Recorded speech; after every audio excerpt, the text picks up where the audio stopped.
আমরা আজকে একটা ম্যাথ সলভ করব, এটা বরিশাল বোর্ড 2019। ওকে, আচ্ছা আমরা এটা যেহেতু ব্যাংক সমন্বয় বিবরণী, আমাদের প্রথম দায়িত্ব কি বলতো? আমাদের প্রথম দায়িত্ব হলো যে আমরা দেখব যে কোন বিবরণী অনুযায়ী টাকা দেয়া আছে। আচ্ছা একটু দেখি, এখানে নগদান বই অনুযায়ী টাকা দেয়া আছে কত? 32,500 টাকা। আবার পাস বই বা ব্যাংক বিবরণী অনুযায়ী দেয়া আছে কত? 21,500 টাকা। দেখো এতদিন আমরা যে ম্যাথগুলো করেছি ওই ম্যাথগুলোর মধ্যে জাস্ট নগদান বই অনুযায়ী ছিল অথবা পাস বই অনুযায়ী ছিল, বাট আজকের ম্যাথটাতে উভয় বিবরণী অনুযায়ী টাকা দিয়ে দিস, রাইট? তো উভয় বিবরণী অনুযায়ী যদি টাকা দেয়া থাকে আমরা বেসিক্যালি কি করি বলো তো? উভয় বিবরণী অনুযায়ী যদি টাকা থাকে আমরা উভয় জেডটাকে সংশোধন করি, তাই না? আচ্ছা, কিন্তু এখানে খতে দেখো বলছে প্রচলিত পদ্ধতি অবলম্বন করে একখানা ব্যাংক সমন্বয় বিবরণী প্রস্তুত করো। তো আমরা এখন ব্যাংক সমন্বয় বিবরণী করব, কিন্তু আমরা উভয় যে সংশোধন করব না। কেন করব না? কারণ এখানে বলে দিয়েছে প্রচলিত পদ্ধতি অবলম্বন করে করো। ওকে, প্রচলিত পদ্ধতি, হ্যাঁ। তো আচ্ছা, প্রচলিত পদ্ধতি বলতে আমরা ওই এক জেরকেই বুঝি, হ্যাঁ। যেমন নগদান থেকে ব্যাংক বিবরণী অথবা ব্যাংক বিবরণী থেকে নগদান বইয়ের যে নির্ণয়, এটাই হলো কি স্যার? প্রচলিত পদ্ধতি। যদিও এটা উভয় জের সংশোধন করার কথা ছিল, বাট যেহেতু উভয় জের বলে নাই, প্রচলিত বলছে, সো আমরা অ্যাজ ইউজুয়াল নিয়মেই আমরা ম্যাথটাকে সলভ করব। ওকে, তো যদি আমরা এই ম্যাথটাকে সলভ করতে চাই, দেখো ক খ গ, আমি জাস্ট ব্যাংক সমন্বয় বিবরণীর অংশটুকু করাই। ক আর গ খুবই ইজি, এগুলো আমি দেখাই দিব না। আমরা জাস্ট খ করব, হ্যাঁ। খ, আচ্ছা খতে কি বলছে? ব্যাংক সমন্বয় বিবরণী, তাই না? এটা কার? জনাব সাজিদ। আচ্ছা, জনাব সাজিদ এর ব্যাংক সমন্বয় বিবরণী, ব্যাংক সমন্বয় বিবরণী। Okay sir. আচ্ছা, এটা কবে? 31 ডিসেম্বর 2018 ইং তারিখের জন্য, ওকে স্যার।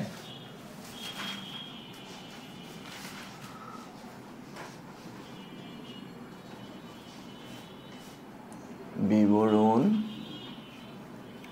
টাকা, ওকে।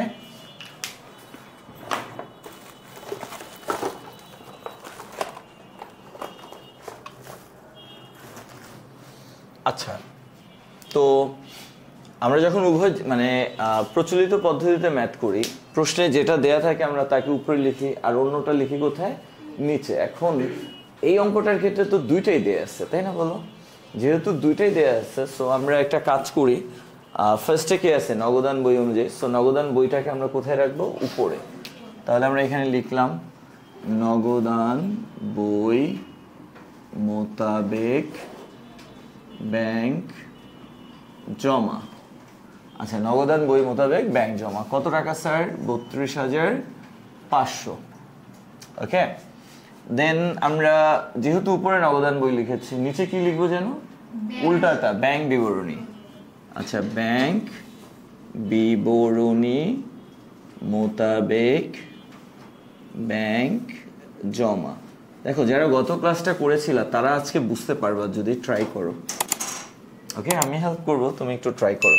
তাহলে উপরে নগদান বই লেখার কারণে নিচে কি লিখলাম? ব্যাংক বিবরণী।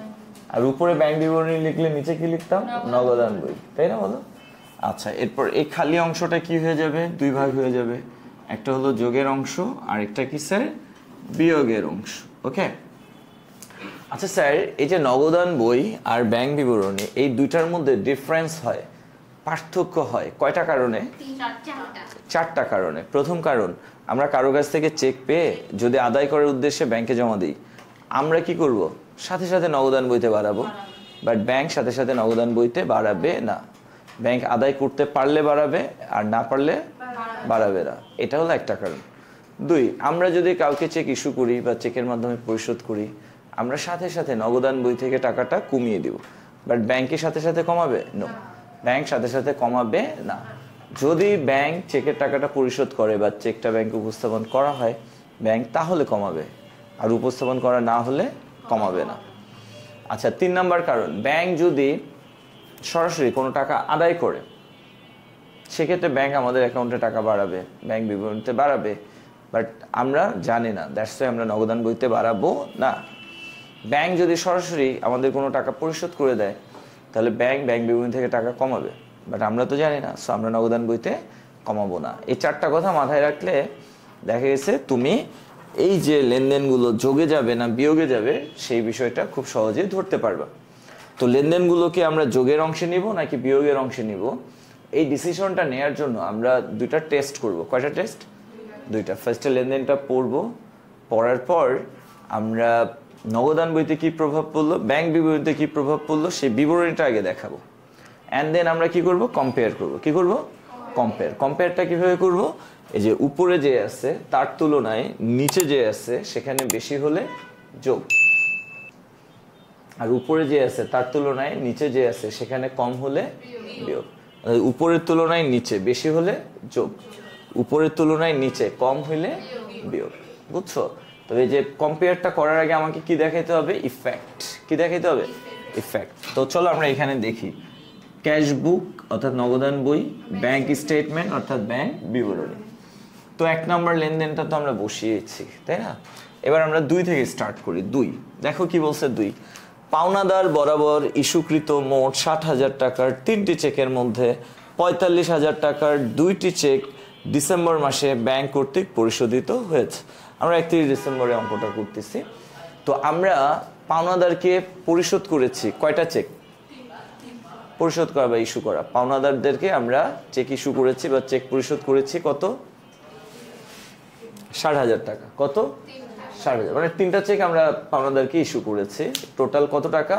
60,000 টাকা। তো আমরা যখন কাউকে চেক ইস্যু করব আমরা কি করব বলো তো? পুরো টাকাটাই আমরা নগদান বই থেকে কমিয়ে দিব। আমরা যখনই কাউকে চেক দিব আমরা পুরো টাকাটাই কি করব? কমিয়ে দিব। কোথেকে কমাবো? নগদান বই থেকে। তাহলে আমরা নগদান বই থেকে 60,000 টাকা কমিয়ে দিলাম। আমরা যখন কাউকে চেক ইস্যু করি আমরা সাথে সাথে নগদান বইতে সেটা কমাই, তার মানে আমরা নগদান বই থেকে কমালাম কত? 60,000। বাট ব্যাংক কি সাথে সাথে পুরো টাকাটা কমাবে? না।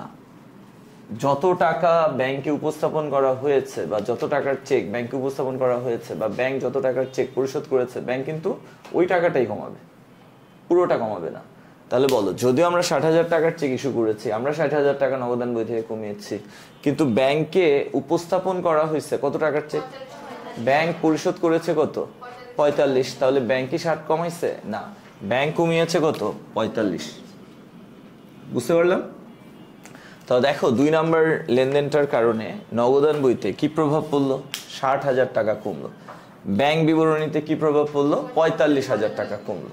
তো নগদান বই থেকে কমেছে 60,000 আর ব্যাংক বিবরণীতে কমেছে কত? 45,000। এবার আসলে আমরা কম্পেয়ার করি, আমরা আছি কোথায়? নগদান বইতে। আচ্ছা, আর আমরা প্রাধান্য দিচ্ছি কাকে?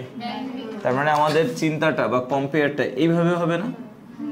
নগদান বইয়ের তুলনায় ব্যাংক বিবরণীতে বেশি থাকলে যোগ আর কম থাকলে বিয়োগ। এখন বলো, আমরা আছি নগদান বইতে, তো নগদান বইতে কমানো হয়েছে কত? 60, আর ব্যাংক বিবরণীতে কমানো হয়েছে কত? 45। তো নগদান বইতে যা আছে ব্যাংক বিবরণীতে কি তা আছে? কম আছে না বেশি আছে?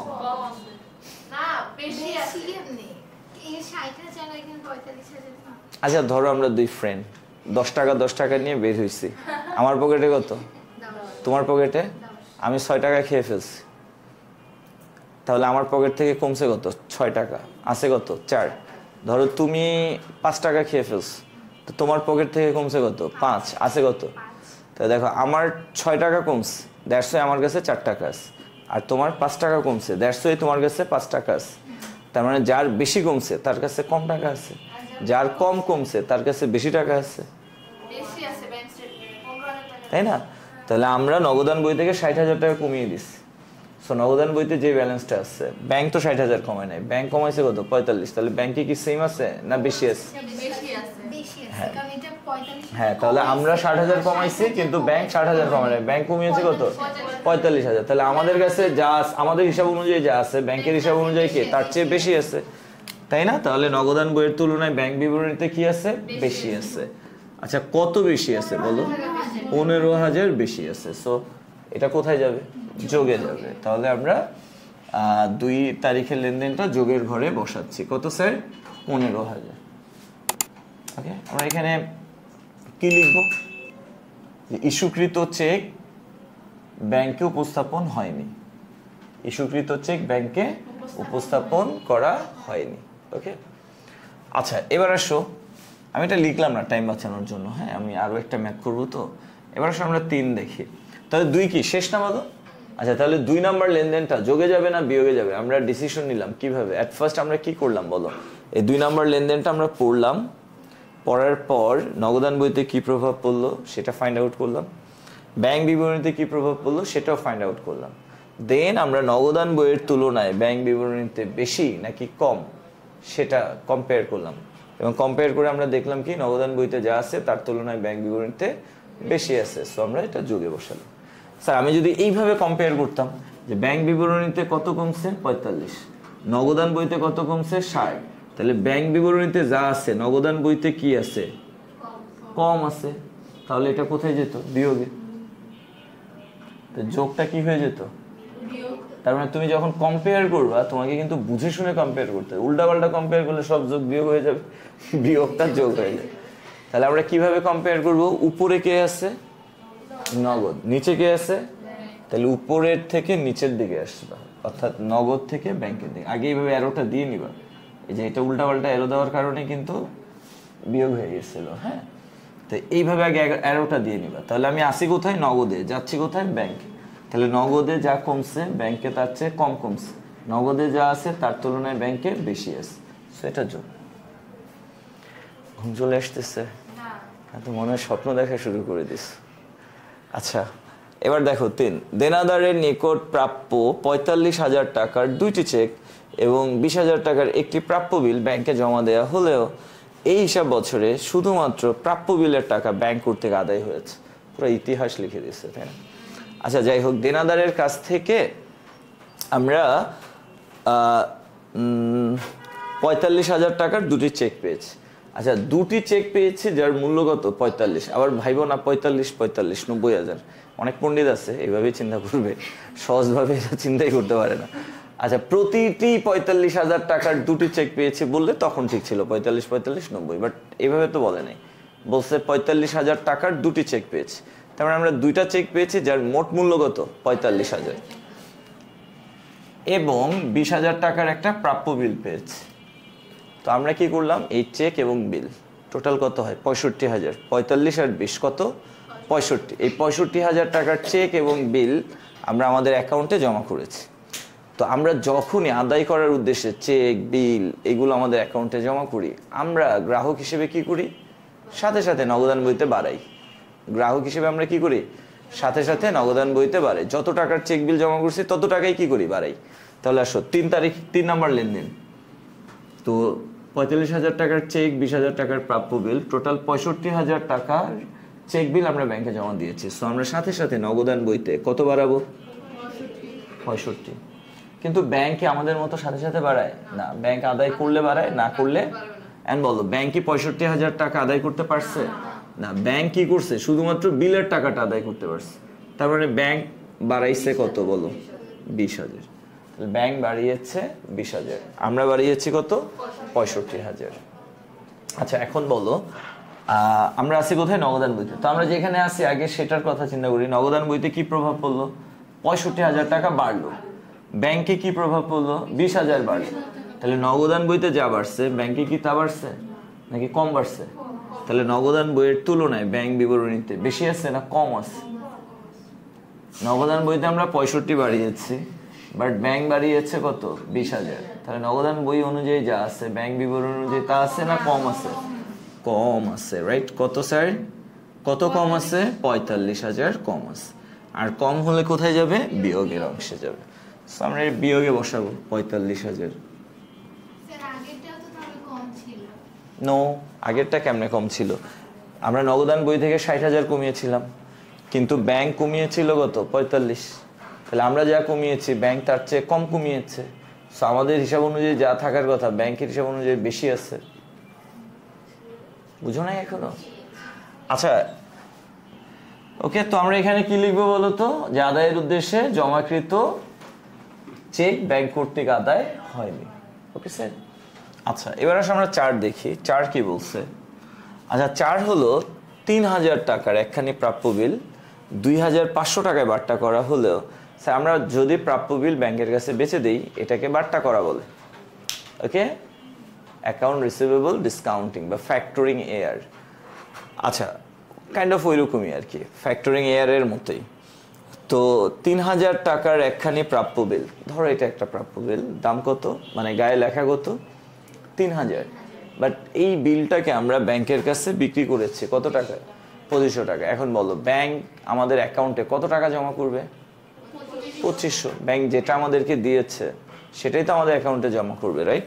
তাহলে ব্যাংক কি করলো, ব্যাংক বিবরণীতে 2500 টাকা জমা করলো।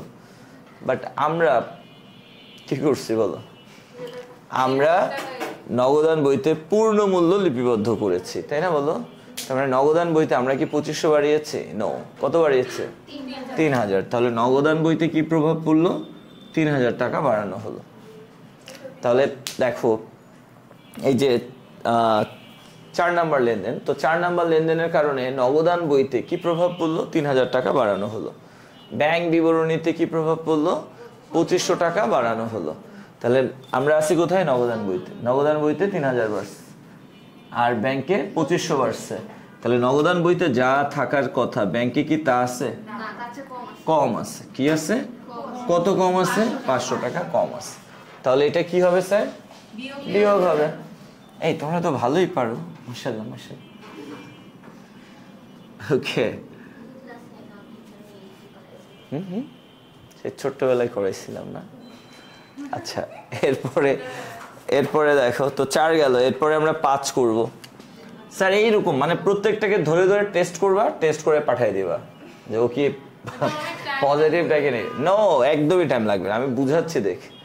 আর এটা হলো যারা বিগিনার তাদের জন্য, যখন তুমি এক্সপার্ট হয়ে যাবে তখন এই আকাম কে করে, এগুলো তো আমি করাচ্ছি জাস্ট বুঝার জন্য, এক্সপ্লেইন করার জন্য। ওকে, দেখা গেছে যারা একটু এক্সপার্ট, যেমন আমার ওই যে ভিএনসির একটা স্টুডেন্ট আছে, ও এইগুলা করেই না, ও তোমাদের সাথে নেই, ও ডিরেক্ট করে। আচ্ছা স্যার এবার আসো 5 কি বলছে, বিনিয়োগের সুদ 15,500 টাকা ব্যাংক কর্তৃক সরাসরি আদায় হয়েছে। হ্যাঁ, বিনিয়োগের সুদ 15,500 টাকা ব্যাংক কর্তৃক সরাসরি আদায় হয়েছে কিন্তু নগদানভুক্ত হয়নি। ব্যাংক কি করলো, বিনিয়োগের সুদ আদায় করলো। স্যার এখানে বিনিয়োগের সুদ কি ব্যাংকের? নো, এটা আমাদেরই। মানে আমরা হয়তো কোথাও বিনিয়োগ করেছি, ওইখান থেকে ব্যাংক সুদ আদায় করছে, করে ব্যাংক কি করবে, আমাদের অ্যাকাউন্টে জমা করবে। অর্থাৎ ব্যাংক বিবরণীতে বাড়াবে কত টাকা স্যার বলো তো, 15,500 টাকা। বাট আমরা তো এটা জানি না, আমরা কি নগদানভুক্ত করেছি বলো? না, আমরা নগদানভুক্ত করিনি।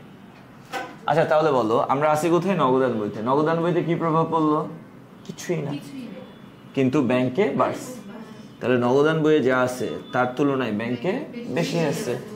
আচ্ছা কত বেশি আছে, 15,500। তাহলে বলো বেশি থাকলে কি হবে, যোগ হবে। তাহলে এটাকে আমরা যোগে বসাবো, কত 15,500। ওকে, এটা কয় নাম্বার স্যার, 5। তো আমরা কি লিখবো এখানে, যে ব্যাংক কর্তৃক বিনিয়োগের সুদ আদায় যা নগদানভুক্ত হয়নি, মানে ওই লাইনটা, ওই কথাটাই জাস্ট লিখে দিব। আর এখানে কি আনার মতো কেউ আছে? নো, নাই। আচ্ছা এবার আসো, তাহলে আমরা এগুলাকে যদি মোট করি, এই দুটোর যোগফল কত হয়, 30,500। তো 32,500 সাথে তুমি 30,500 যদি যোগ করো তাহলে 63,000 টাকা। আর এই দুটোর যোগফল কত হয় বলো তো, 45,500, তাই না? এখন যদি তুমি 63,000 থেকে 45,500 মাইনাস করো, করে দেখো কি হয়, 63,000 মাইনাস 45,500 ইকুয়াল কি হয়, 17,500 হয়। 17,500 হওয়ার তো কথা এটা।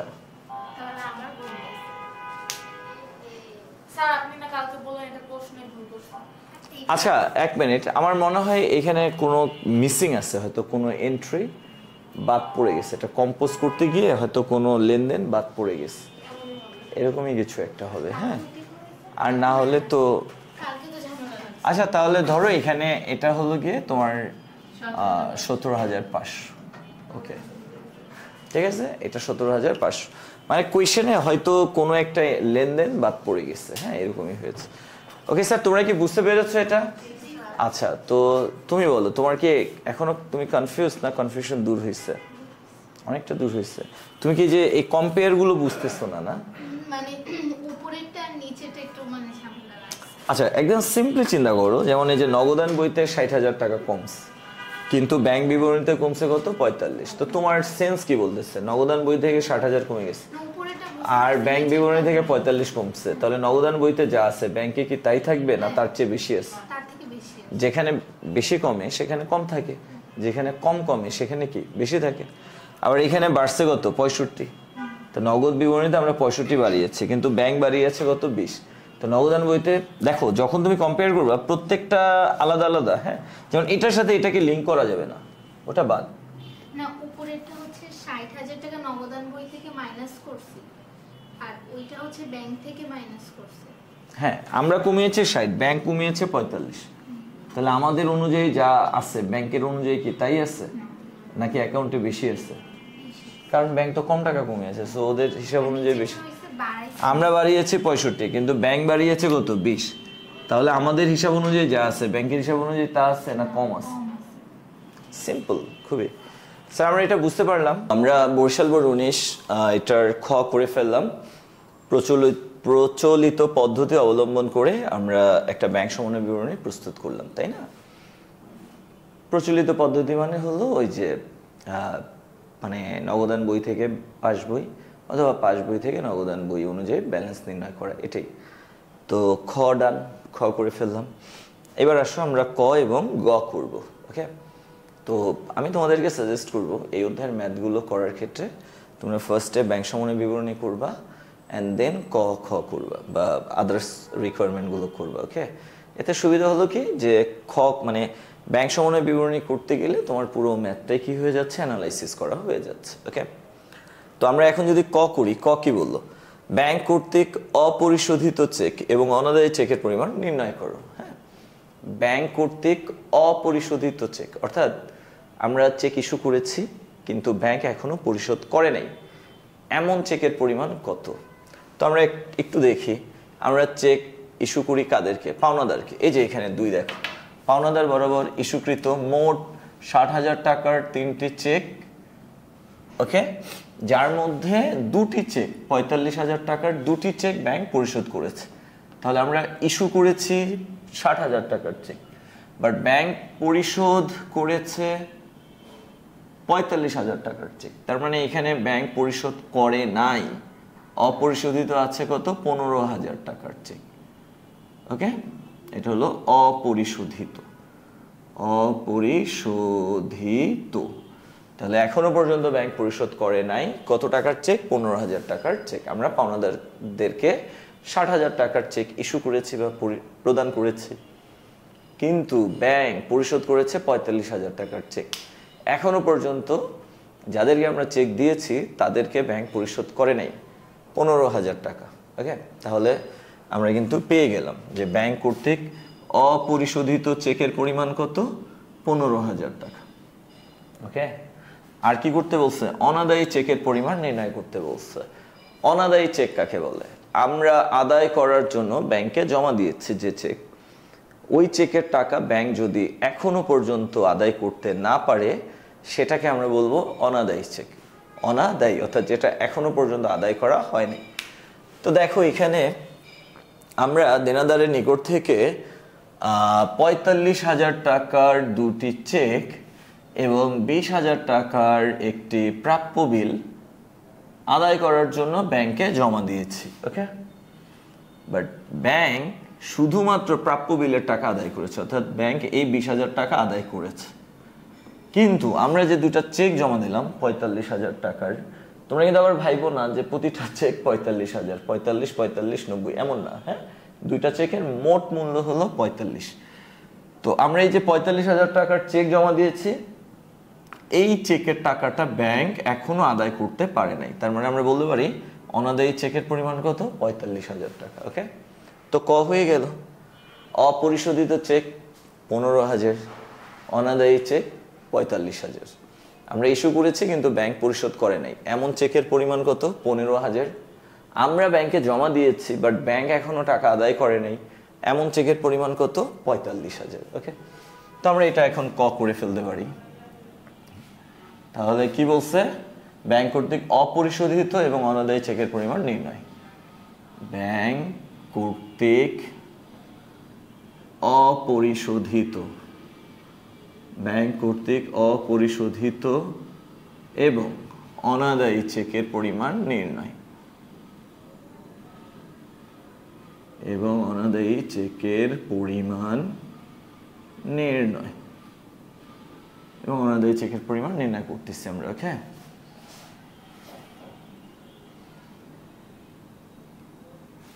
আচ্ছা, বিবরণ টাকা টাকা। তো ফার্স্টে কি? অপরিশোধিত চেক,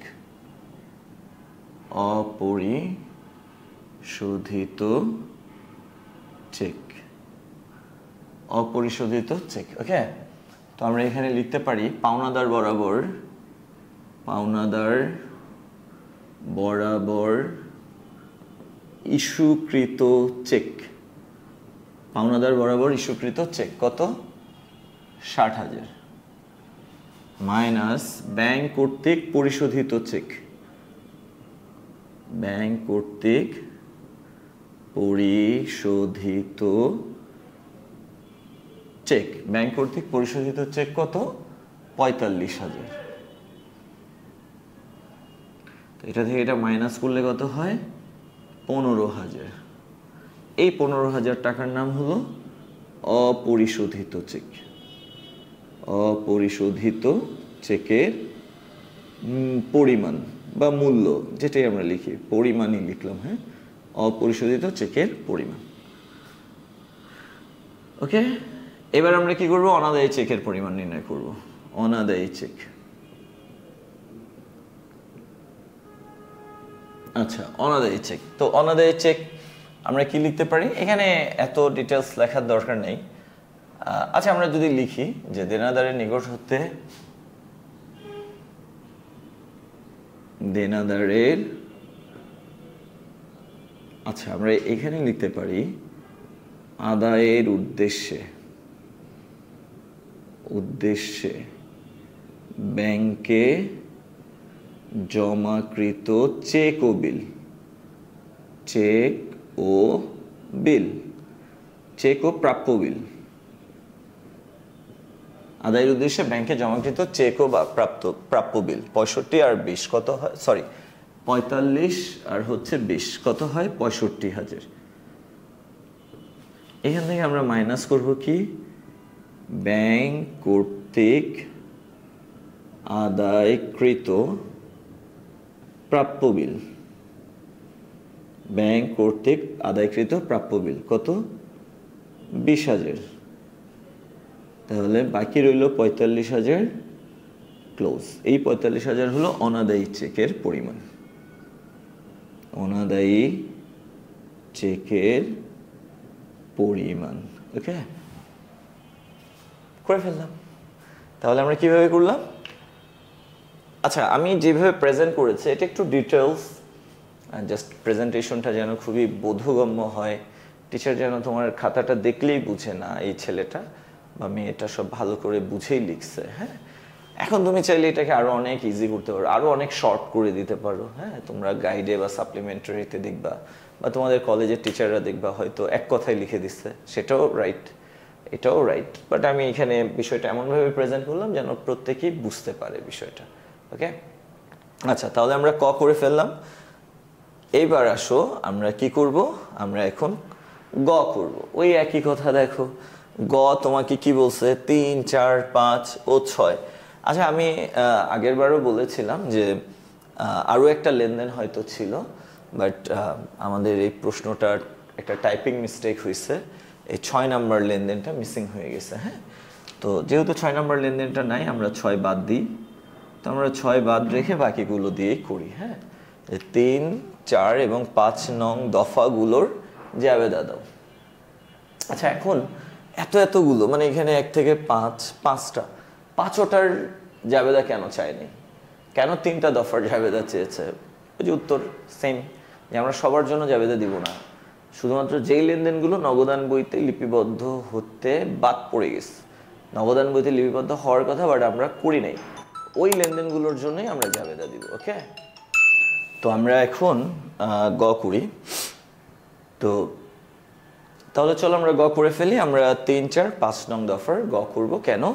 এই যে আমরা যদি ওয়ার্কিংস দিকে তাকাই তাহলে দেখো যে আমাদের কিছু কিছু মিসিং হয়েছে নগদান বইতে, যেগুলো 3, 4 এবং 5ই আমরা দেখতে পাচ্ছি। হ্যাঁ, তো 3 কি বললো?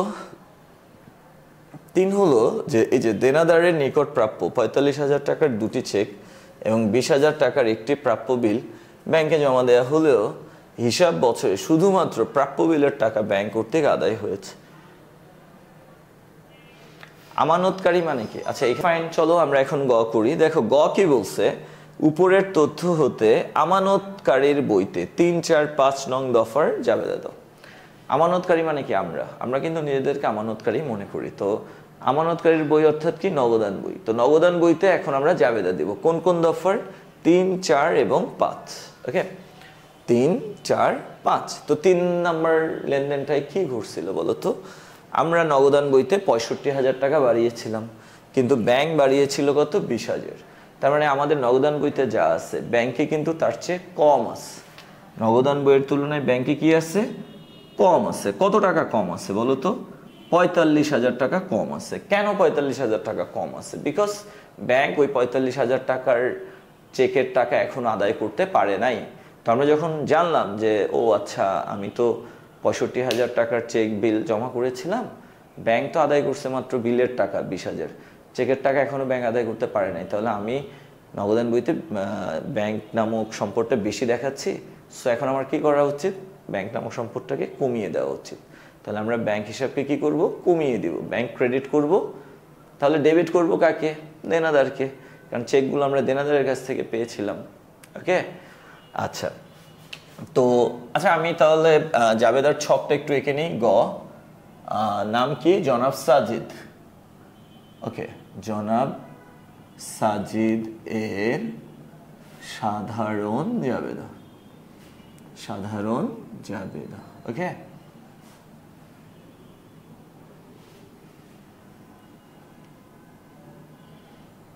অ্যাজ ইউজুয়াল জাবেদার ঘর, সাধারণ জাবেদা। ওকে, তারিখ,